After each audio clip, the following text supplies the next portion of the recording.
Bueno, acá lo tenemos a Martín Burgos, que bueno, que sería bueno que después él se presente, pero quería hacer una introducción junto con lo que vos hablaste, que es un poco el análisis más de detalle, más profundo de la evolución de los distintos cultivos, tanto, bueno, con énfasis en el caso de la soja, pero con impacto sobre la evolución de los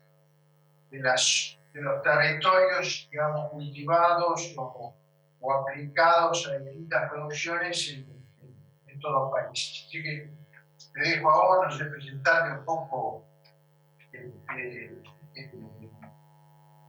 Tengo entendido que sos del Centro Cultural de la Cooperación y que sos doctorado o doctorando en la Universidad de aquí.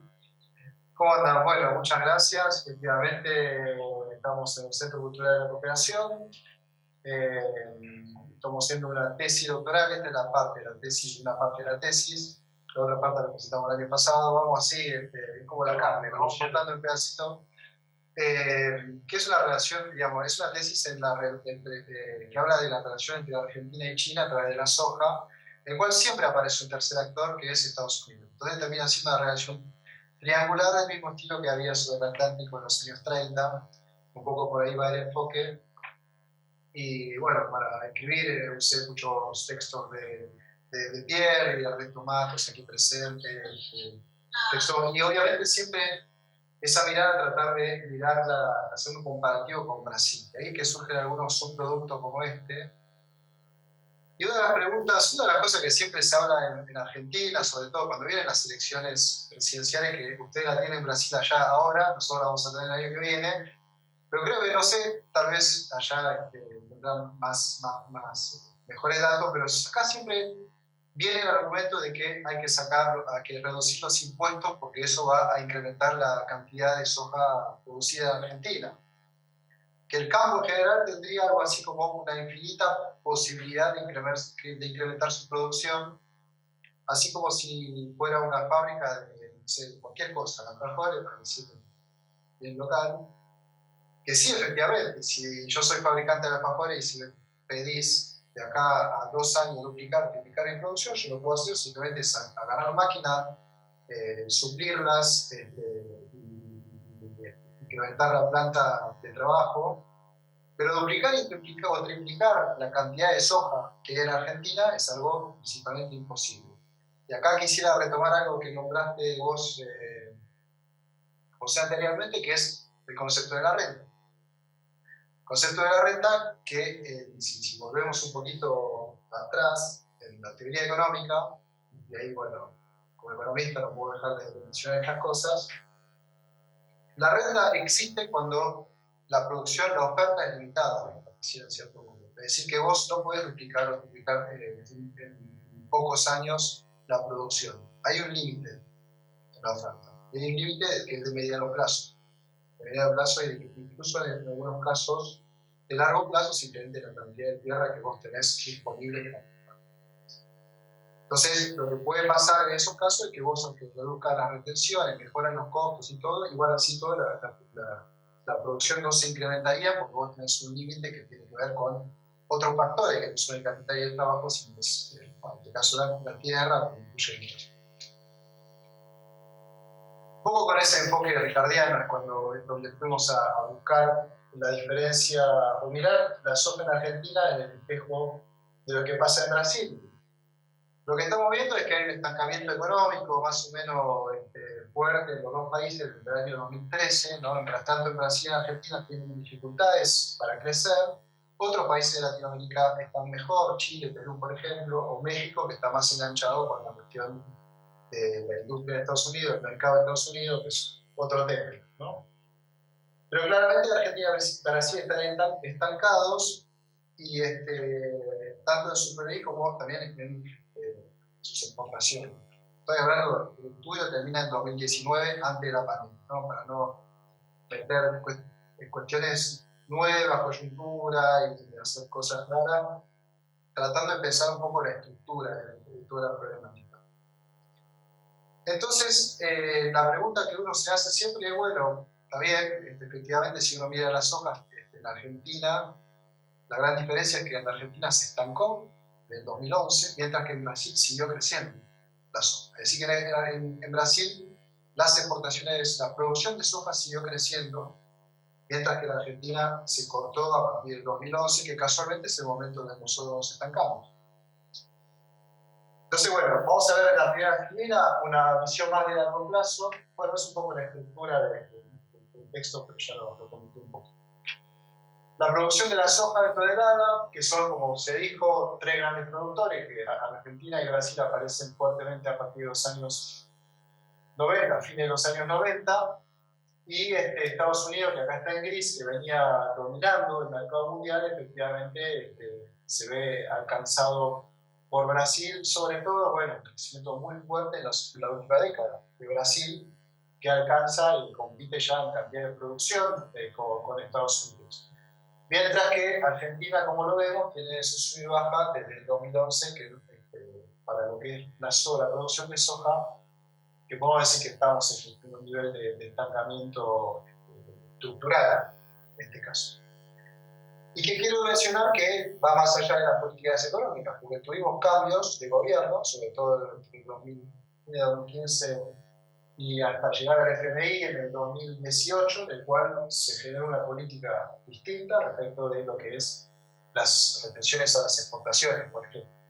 Así todo, el estancamiento de soja es importante. En la próxima filmina, lo que vamos a ver es, bueno, digamos, la gran pregunta es, bueno, fue creciendo la soja, obviamente la pregunta seguida es, hay dos formas de que esto crezca, sea por incremento de hectáreas plantadas, ¿no?, de tierra que vos empezás a generar a implementar para la soja, o por rendimiento, por productividad, es decir, cuánto vos efectivamente le sacás a la hectárea, por medio por tonelada por hectárea de productividad de esto. Entonces lo que vemos es que efectivamente la superficie cultivada en Estados Unidos vivió un estancamiento bastante fuerte, ¿no?, desde los fines de los años 90 hasta el 2015, mientras que Brasil tiene un crecimiento continuo de las hectáreas cultivadas. Es decir, que Brasil logró conseguir tierras que se podría llamar, para tomarlo señor Ricardo, marginales hacia dónde crecer. Cosa que Estados Unidos no consiguió, y Argentina consiguió hasta el 2011. El crecimiento de la soja de superficie fue muy importante, desplazando, como vos decías, los animales, desplazando incluso maíz, muchas cosas, hasta llegar a este estancamiento.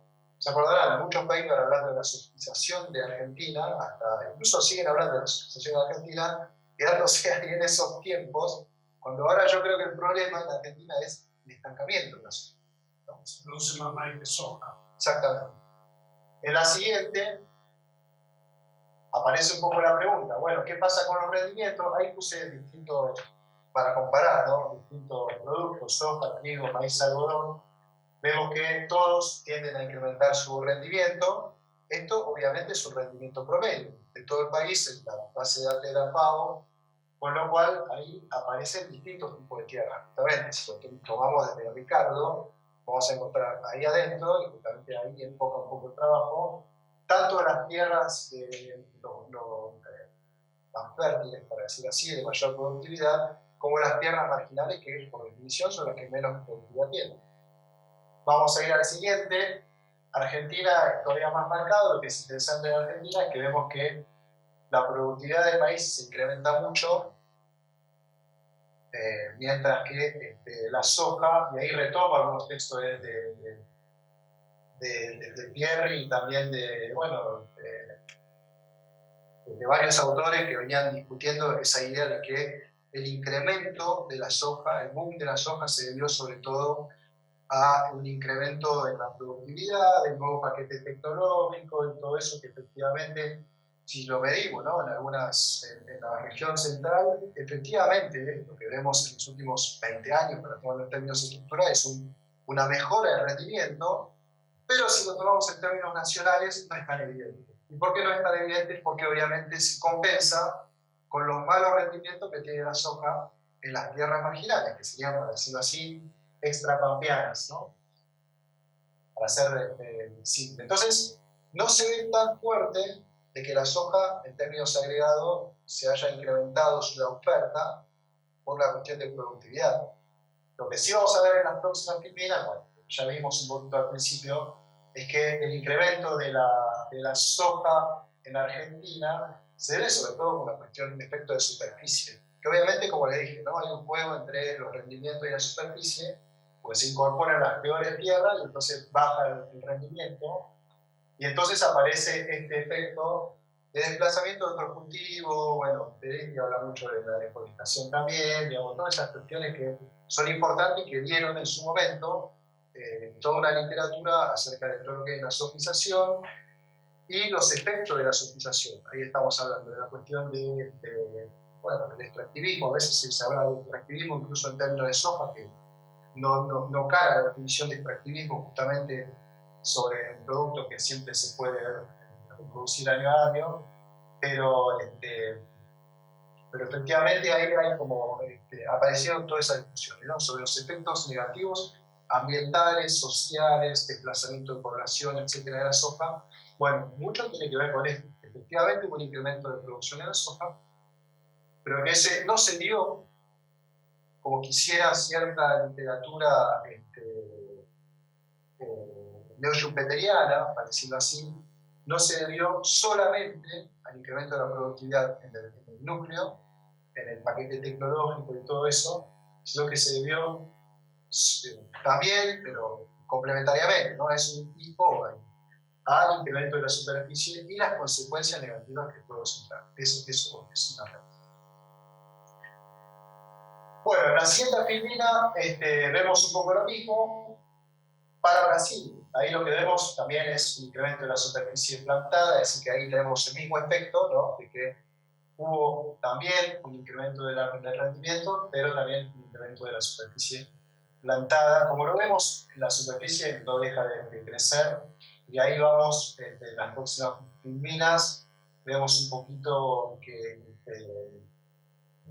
las razones de por qué en Brasil la soja siguió creciendo y en Argentina en la última década se estancó. Y ahí vemos un poquito lo que yo les venía diciendo, es que hacia adentro de lo que es Argentina hay una diferencia de 20-30% de rendimiento entre lo que es la zona pampeana y la zona extrapampeana. Ahí como zona pampeana agarramos con los datos del Ministerio de Agricultura, agarramos Buenos Aires, Santa Fe, Córdoba, y bueno, ahí le pusimos ese rendimiento promedio de esas tres provincias, que incluso dentro de cada provincia queda claro que hay distintos tipos de tierra, ¿no? Todo eso. Pero para tener un panorama de cuánto es el rendimiento de la zona pampeana y cuánto es el rendimiento de la zona extrapampeana. En la próxima filmina vamos a ver cómo fue creciendo en un lado y en otro. Vemos que en la zona extrapampeana la superficie sembrada se va estancando, por lo menos incluso va cayendo a partir de efectivamente la caída de las retenciones en 2015, porque paradójicamente lo que hizo, se redujo más las retenciones para el maíz que para la soja, con lo cual convenía siempre más el maíz que la soja, con lo cual esa quita de retenciones terminó siendo medio contradictoria paradójicamente, pero se puede explicar totalmente por una cuestión de rendimientos relativos, de rentabilidad relativa, terminó siendo perjudicial para la soja. Por otro lado, vemos que en la zona extrapampeana hay algunas provincias que fueron creciendo mucho. Yo pienso en La Pampa, que duplicó la producción, si bien sigue siendo marginal todo esto, ¿no? Pero yo intuyo que es por la cercanía del puerto de Bahía Blanca y de Quequén. Entonces, bueno, puede ser que esa sea la explicación de por qué crece tanto La Pampa, pero evidentemente, salvo ese lugar particular, en las otras provincias extrapampeanas, lo que pasa es que, sumado a la caída, a la baja productividad de la soja, se suma todo un problema de infraestructura interna que hace verdaderamente muy costoso llegar a los puertos. El puerto, recordemos, en Rosario, todo lo que es la costa, evidentemente se complica. Está la zona de, bueno, de la hidrovía, que es un lugar un poco aparte, pero que también tiene sus bemoles, hay una bici de Paraguay, un Chaco, etc. Pero a esos problemas de rendimiento se le suman todos los costos de logística. Entonces, en las provincias extrapampeanas aparece una cuestión estructural también que limita el crecimiento de la soja en esos lugares, que va más allá de la propia productividad tranquilamente. Después, la siguiente, vemos ahí retomé unos datos de la tesis doctoral de Rolando García Bernardo, que él hace una estructura de costos. Hay varias estructuras de costos, está la de Pierre, creo que más o menos todas son similares. Lo que tiene él es una división más fina entre lo que es el norte, por ejemplo, y la zona núcleo, tiene distintas zonas, puedo trabajar un poco más tanto en la cuestión logística como en la cuestión geográfica.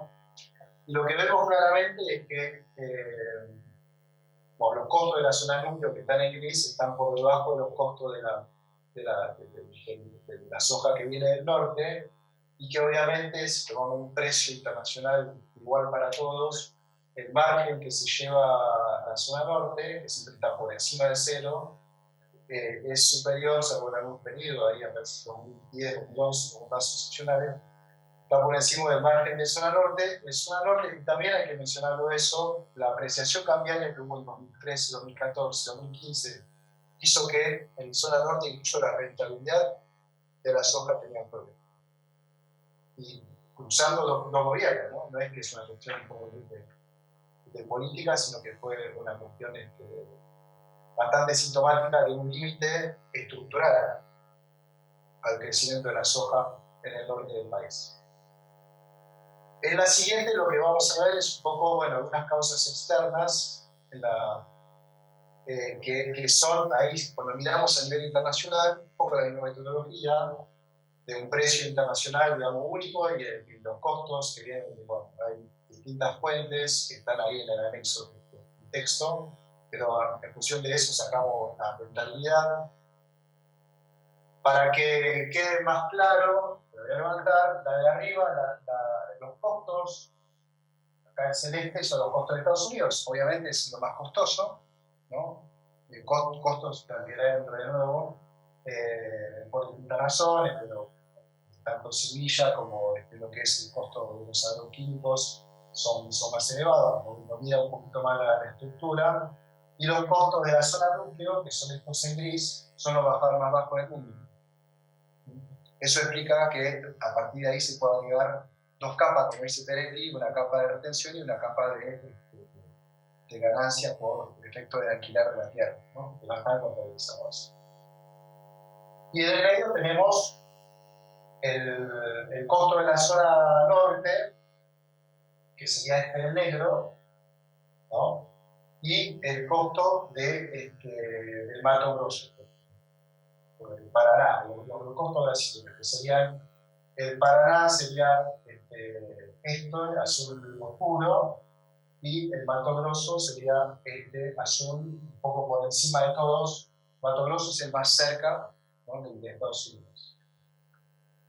Entonces, dado esto y por la metodología que les comenté, obviamente los costos más altos son los que dan menos márgenes, y lo que vemos son distintas cosas. Un incremento de los costos de Estados Unidos, en toda la serie, pero sobre todo en el 2007, una reducción, digamos, si bien un poco realmente la reducción de los precios en la fin de los años 90, los precios internacionales caen, por lo cual todos los costos son flexibles, son más flexibles los costos argentinos y brasileños.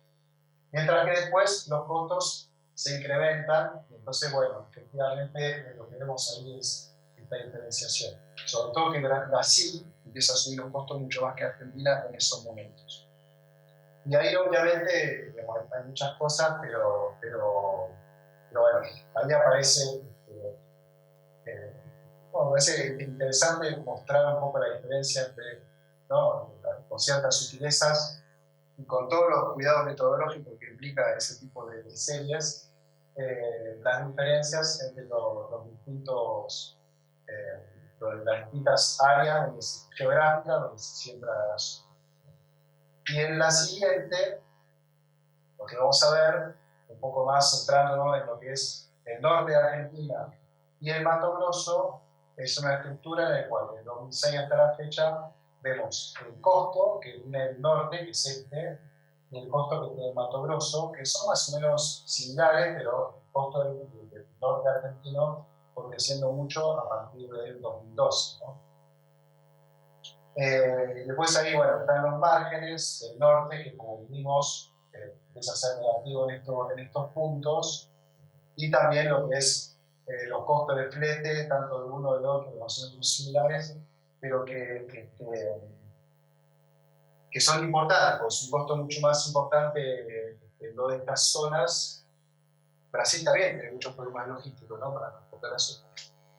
Pero nosotros tenemos la ventaja de que hay un libro de Bühler sobre la cuestión ferroviaria que salió hace un par de años, que comentaba esto, que por ahí estará un mito, pero que para lo que es transporte de este tipo de sustancias, de menos de 400 kilómetros del puerto, es mucho mejor el camión, es mucho más eficiente el camión que el tren, ¿sí? Entonces eso quita un poco la ventaja que tiene el solar híbrido sobre muchos otros lugares en el mundo. No sé si hay alguna más. No, esa no. Esa la última. Bien, conclusiones. Creo que estoy bien con los tiempos, la verdad que yo no lo tomé. Marcelo, no sé si te toman. Sí, a diferencia de otros. Perfecto. ¿Viste?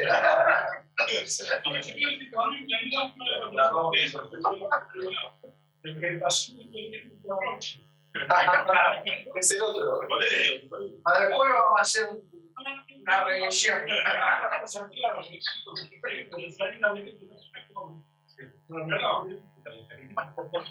me permite, entonces, hacer unas conclusiones. Conclusiones.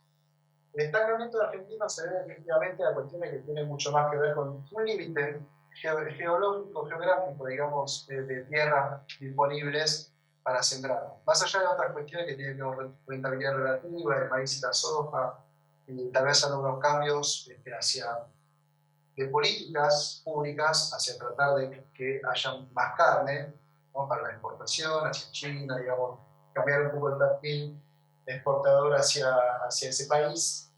Efectivamente estamos en un problema que caer hacia abajo estaría convirtiendo en un drama, porque no hay grano suficiente muchas veces para la cantidad de aceiteras que tenemos en el país, ¿no? Evidentemente ahí yo creo que hay un tema estructural que de crisis, yo diría, de una forma de inserción internacional de la Argentina, que explica las bajas exportaciones y que tiene que ver con cierto esquema exportador que compramos a fines de los años 90, ¿no? Esquema de puertos, de vías enteras en Rosarios para Asia y para Europa, que hoy, con las grandes inversiones que tiene China en ese sector de aceiteras, está creando una crisis estructural de sobreinversión, ¿no? Está sobreinvertido el sector aceitero globalmente, entre otros sectores. Entonces eso sería como un gran cuestionamiento a esta idea de que bajando los impuestos, retenciones, qué sé yo, se pudiese lograr una mejora de la producción de soja sustancial y que eso fomente el incremento de las exportaciones hacia el futuro. Y como segundo punto que me parece importante es que esto que vimos un poquito en estos datos, del estancamiento del norte, los problemas de rentabilidad, incluso que tiene las zonas extrapampeanas, es muy distinto de lo que pasa en el Mato Grosso, ¿no? En el Mato Grosso se sigue avanzando y efectivamente Brasil sigue creciendo en producción de soja debido a que efectivamente su tierra marginal, que incluso se está transformando, el Mato Grosso se está transformando en la tierra de mayor producción de Brasil, incluso desplazando al sur, efectivamente hacen pensar que bueno, ellos tienen todavía, en algunas posiciones anteriores, tienen cierto margen para seguir creciendo por este lado. El gran tema que me parece que está bueno para pensar es que esto también se ve a nivel de la circulación del capital. Es decir que, no sé si leyeron la tesis doctoral de Andrea Sosa Barotti, pero aparece ahí en el tema de las mega empresas argentinas la cuestión de que las empresas argentinas, los Globo, el Tejar y qué sé yo, ya y aparece mismo en la tesis en las distintas revistas que hizo, las mismas empresas reconocen que no se puede seguir creciendo en Argentina y por eso muchas de sus inversiones se están generando en otros países, entre otros en Brasil, ¿no? Me parece que esa salida, ese going out de la Argentina hacia otros países en ese sector se debe también a un estancamiento estructural y que las propias empresas las están viendo, ¿no? Aquí. Así que bueno, esa era un punto, la propuesta para compartir. Bueno, cualquier cosa obviamente está escrito y ya lo compartimos con José y se publican eso. Muchas gracias.